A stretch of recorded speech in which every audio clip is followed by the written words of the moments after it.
بسم اللہ الرحمن الرحیم۔ پیارے سامعین کرام، السلام علیکم ورحمۃ اللہ وبرکاتہ۔ حضرات محترم، ہماری ایک دینی بہن نے سوال کیا ہے کہ مصر کے اندر میوزیم میں ایک فرعون کی لاش رکھی ہوئی ہے،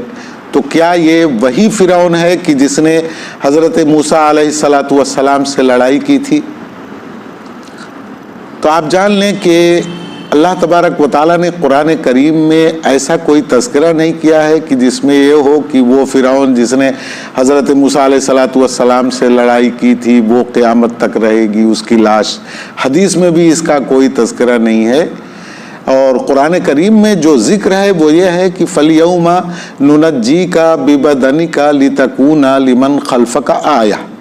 قرآن کریم میں یہ تذکرہ ہے کہ آج ہم تیرے بدن کو بچا لیں گے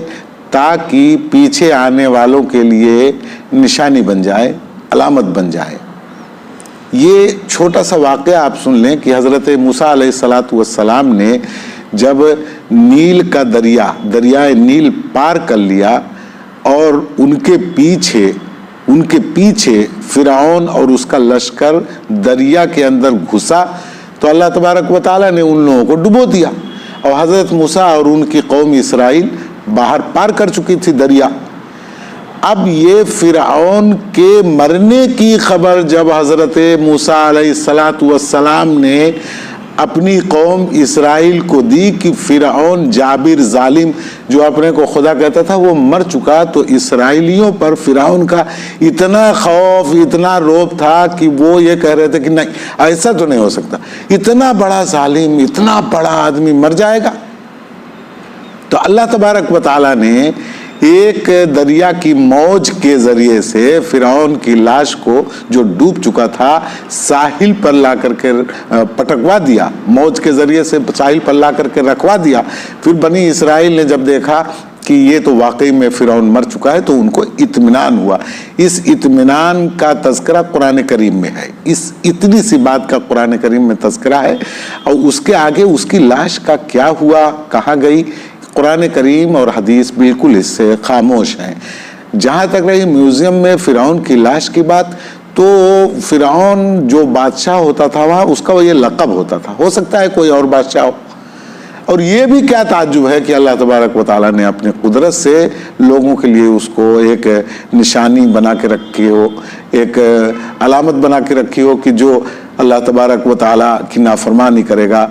اس پر اس کا یہ بھی حشر ہو سکتا ہے کہ ساری دنیا اس کو دیکھے اور اس پر لعنت بھیجے، یہ بھی ہو سکتا ہے، لیکن یقینی طور پر کچھ نہیں کہا جا سکتا۔ البتہ یہ ہے کہ جو میوزیم میں رکھا ہے، اگر ہم اس یقین کے ساتھ اس کو دیکھتے ہیں کہ یہ وہی فرعون ہے جس سے حضرت موسیٰ علیہ السلام نے لڑائی کی تھی، جس کو دین کی دعوت دی تھی اور اس نے بہت ظلم کیا تھا، تو یہ بات صحیح نہیں ہے۔ اور دوسری ایک بات یہاں خیال رکھیے کہ جو ہماری زندگی کے اعمال سے تعلق رکھتے ہیں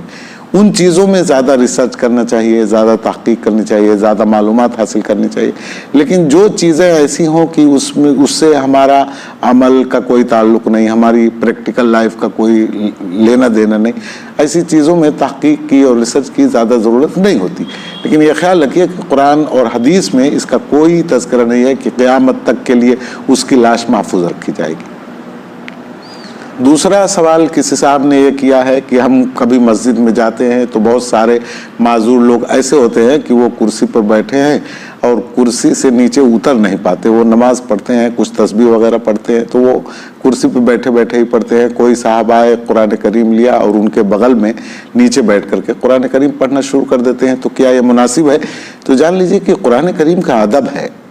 اسی طرح سے وہ کتابیں کہ جس میں قرآن و حدیث لکھی ہوئی ہوں ان کا بھی ادب و احترام کرنا چاہیے۔ لہٰذا اگر کوئی شخص کرسی پہ بیٹھا ہے، آپ اس کے بغل میں، جسٹ بغل میں جا کر کے بیٹھ کر کے آپ قرآن کریم کی تلاوت شروع کر دیں گے ہاتھ میں قرآن کریم لے کر کے یا کوئی اور حدیث کی کتاب، تو یہ مناسب نہیں ہے۔ آپ کو چاہیے کہ جس جگہ پہ وہ کرسی لے کر کے بیٹھے اس سے ذرا دور ہٹ کر کے بیٹھ جائیں اور قرآن کریم کی تلاوت کریں،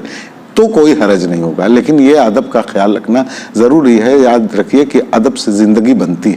اللہ تبارک و تعالی ہمیں ان باتوں پر عمل کرنے کی توفیق عطا فرمائے۔ دوستو، اگر آپ کے ذہن میں کوئی دینی سوال آتا ہے تو آپ ہمارے کمنٹ باکس میں جا کر کے سوال کر سکتے ہیں، انشاءاللہ اس کا جواب دیا جائے گا۔